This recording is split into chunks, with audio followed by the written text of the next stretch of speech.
존재감을 쭉쭉 높여가는 기업 이야기, 업되는 기업 시간입니다.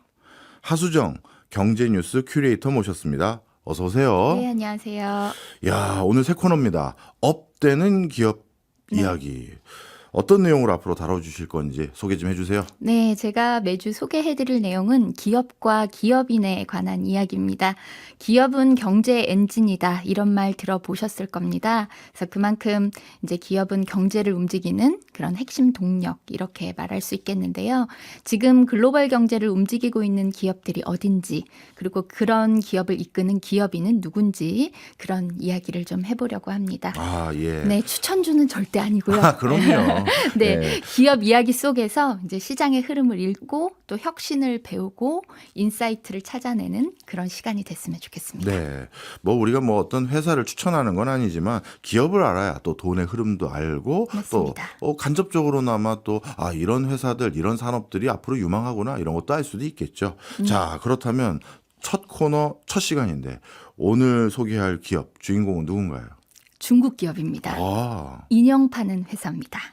홍콩 시장에 상장돼 있는데 주가가 무섭게 상승했다가 최근 급락하고 있어요. 그래서 아마 이 정도 이야기하면은 눈치채신 분들도 계실 겁니다. 바로 팜마트 인터내셔널 그룹입니다. 네. 이 팜마트라는 회사는 라부부라는 인형 파는 걸로 유명한 회사인 것 같은데 네. 최근 유명 연예인들이 이 인형 수집한다고 해서 아주 난리가 났다고 들었습니다. 네, 맞습니다. 이 기업의 대표 제품은 라부부라는 인형인데요.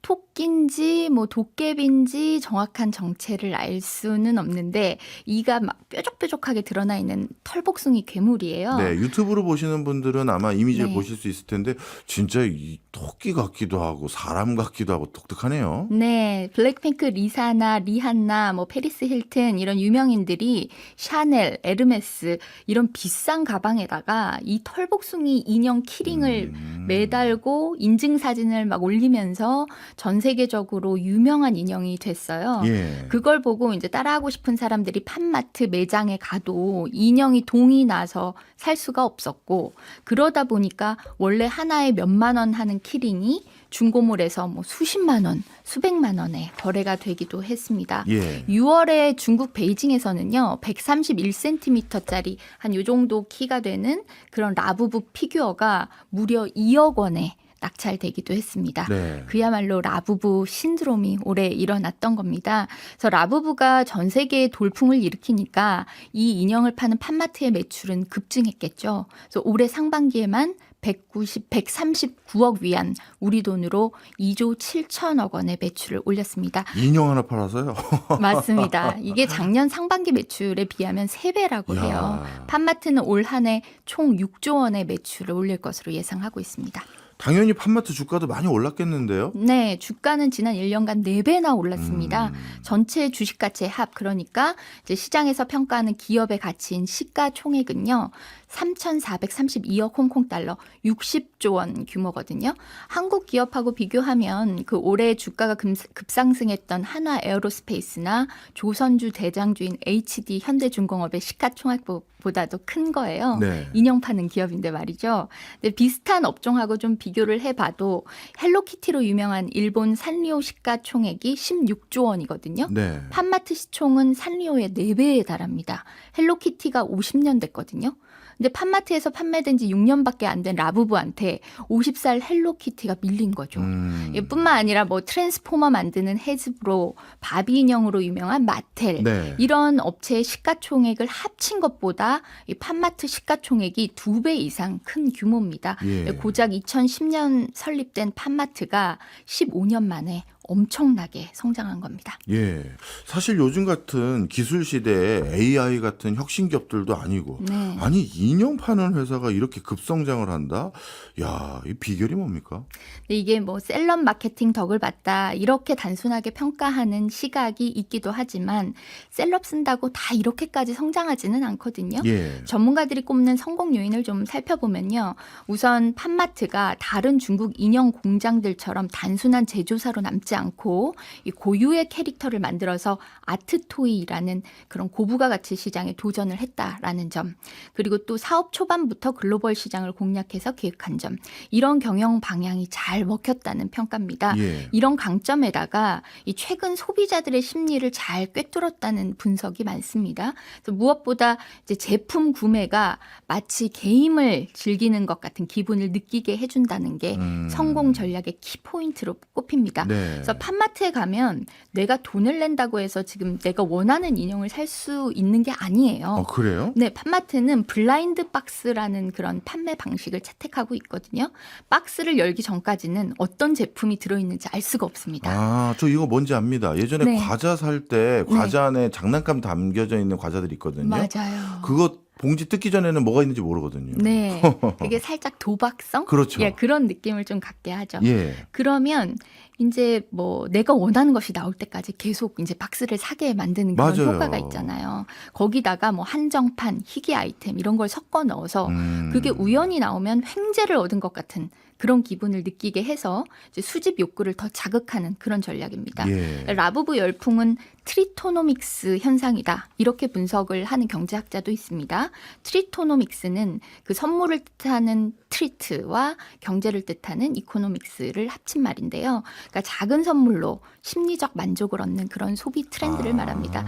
트리토노믹스는 불황기에 나타나는 현상이라고 합니다. 예. 그래서 비슷한 맥락으로 립스틱 효과, 이거를 들어보신 분들은 많을 텐데, 지갑이 얇아진 소비자들이 명품 가방 이렇게 비싼 거 대신 립스틱 같은 소소한 사치품을 사는 그런 현상이 나타나고 있다라는 겁니다. 이런 것들이 맞물리면서 이제 팜마트가 급성장할 수 있었다, 이런 분석이 나옵니다. 그렇군요. 모두 AI, 휴머노이드 로봇 이런 거 개발한다고 머리 쥐어짜고 있을 타이밍에 네. 이런 시대적인 흐름을 잘 읽고, 야, 이런 좋은 비즈니스를 생각해낸 CEO 누굽니까? 네, CEO는 1987년생 38살의 젊은 기업가입니다. 좀 부럽기도 해요. 예. 네. 왕링이라는 사람인데요. 허난성 소도시 출신입니다. 대학에서 광고학을 전공을 했고요. 이 대학 시절부터 여러 가지 장사를 했다고 해요. 학교 앞에 쇼핑몰에 작은 임대 매장을 열어서 이제 매장에 칸을 나눠가지고 여러 명한테 빌려주는 그런 방식으로 임대 사업을 했다고 하거든요. 거기에 뭐 액세서리, 문구, 피규어 이런 것들을 판매하면서 이제 팜마트의 초기 사업 아이디어를 얻은 것으로 좀 보입니다. 네. 왕링이 팜마트를 시작한 건 2010년 베이징에서였는데요. 처음에는 작은 잡화점이었는데 이제 다른 곳하고 차별점을 계속 고민한 끝에 지금의 팜마트를 있게 한 두 가지 아이디어를 도입합니다. 하나는 일본과 홍콩에서 유행하던 뽑기 장난감, 예. 가차라고 하시나 모르겠어요. 그 가차의 방법을 활용한 블라인드 박스를 도입했고요. 예. 또 다른 하나는 자체 캐릭터 사업에 몰입합니다. 그러니까 지식재산권, IP 사업을 이제 본격적으로 벌이게 된 겁니다. 왕링은 다른 가게에서 살 수 없는 오직 팜마트에서만 살 수 있는 제품이 있어야 한다. 그런 신념이 있었습니다. 그래서 우수한 아티스트를 확보하는 데 힘을 굉장히 많이 쏟았어요. 그래서 그 아티스트들하고 작업해서 라부부뿐만이 아니라 몰리, 스컬판다, 크라이베이비 뭐 이런 자체 캐릭터들을 많이 만들어냈습니다. IP 라인업을 갖춰놓고 이제 사업성을 다각화한 거고요. 팜마트가 해리포터나 디즈니 같은 기존 캐릭터하고 협업해서 피규어를 판매하기도 하는데요. 그 비중은 매우 낮습니다.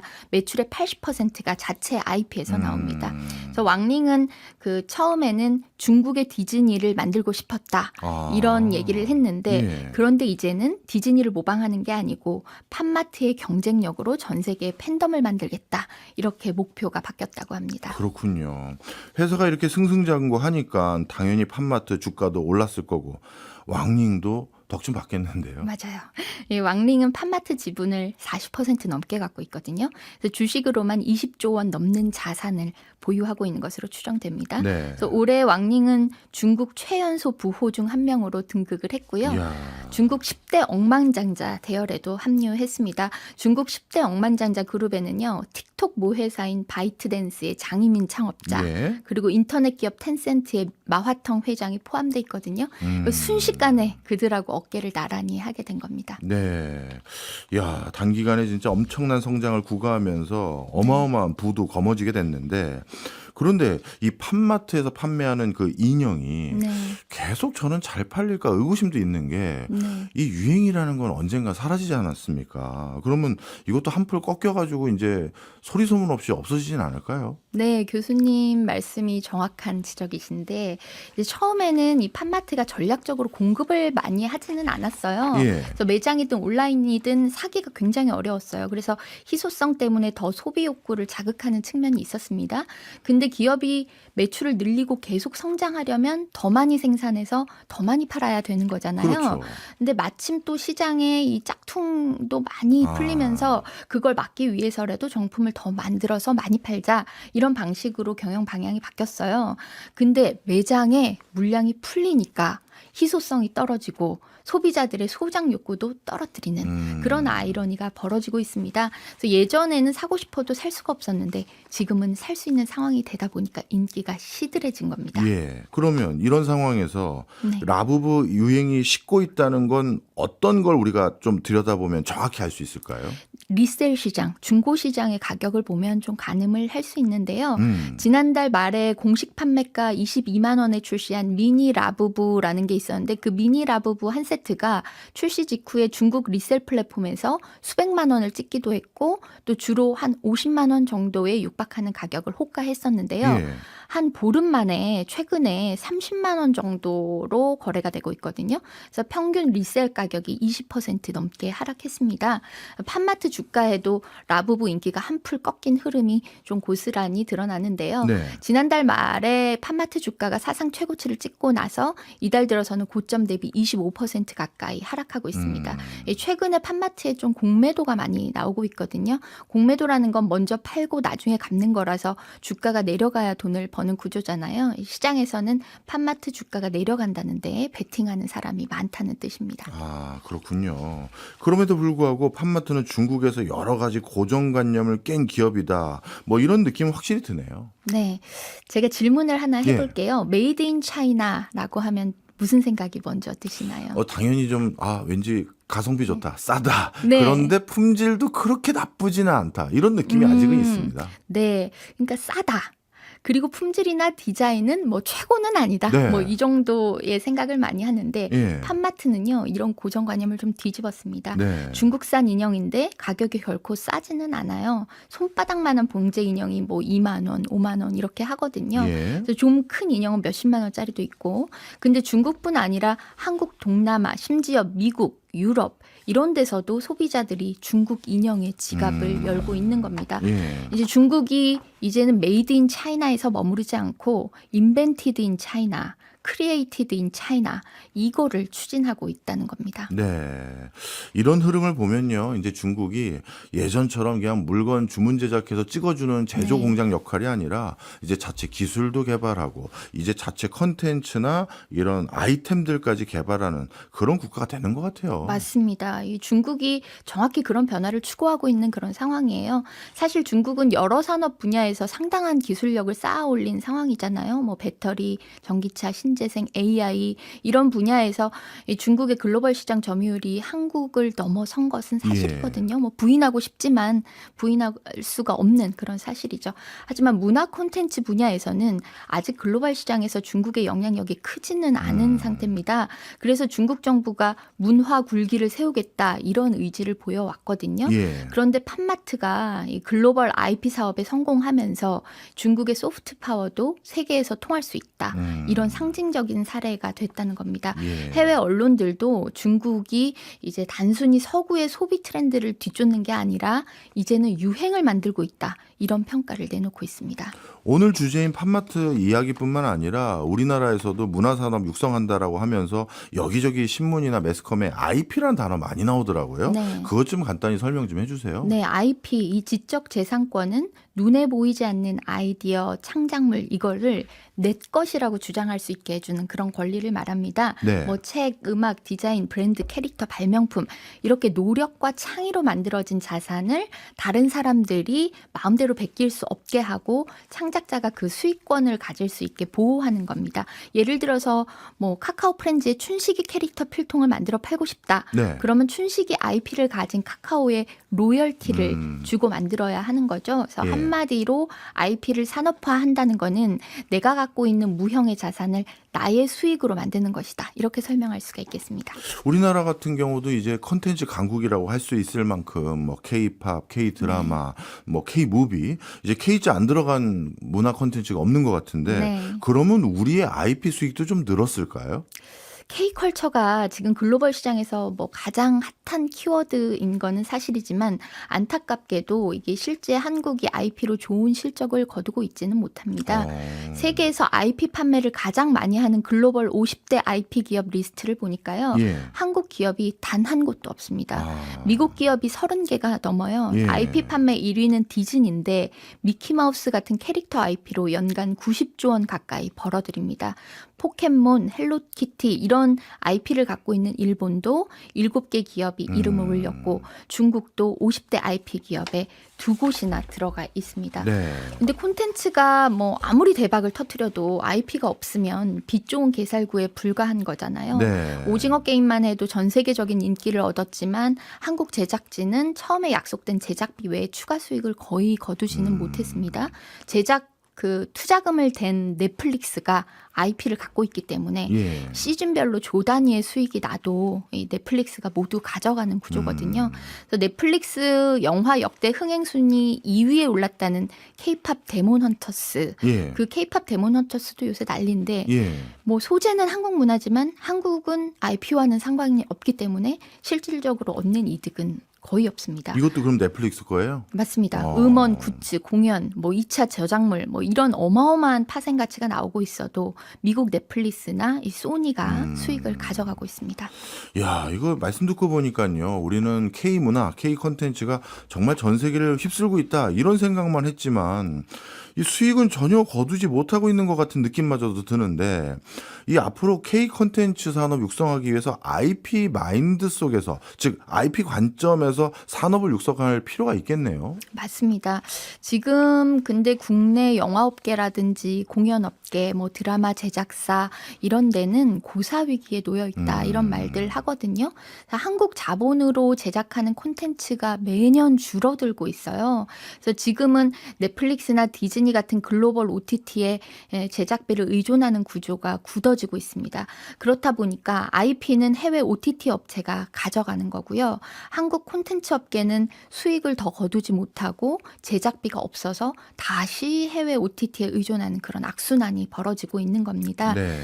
예전에 이제 CJ ENM에서 드라마를 만드는 감독을 제가 만난 적이 있거든요. 근데 그분이 이제는 한국도 창작만 할 게 아니라 창작물의 주인이 돼야 된다. 이런 말씀을 하시더라고요. 네. 그러려면 결국 돈이 필요한 거잖아요. 예. 그래서 초기 콘텐츠 제작 단계에서 투자를 해서 IP 지분을 확보하고 또 글로벌 기업에 대항할 수 있는 슈퍼 IP, 이런 대형 IP를 키우고 이런 그런 것들이 모두 대규모 자금이 투입돼야 가능한 겁니다. 지금 중국도 무섭게 IP 산업을 키우고 있는 상황에서 이제 한국도 더 이상 IP 강국으로 갈 수 있는 골든타임을 놓치면 안 된다. 이런 지적이 나오고 있거든요. 네. 이제 정책적으로 지적 재산을 키울 수 있는 그런 과감한 투자가 필요한 때인 것 같습니다. 네. 오늘 첫 시간이었는데 어떠셨어요? 전 재밌었어요. 저도 모르는 회사 하나 제대로 배운 것 같고 네. 또 IP의 중요성도 알게 돼서 오늘 도움 많이 됐습니다. 지금까지 하수정 경제뉴스 큐레이터였습니다. 고맙습니다. 감사합니다.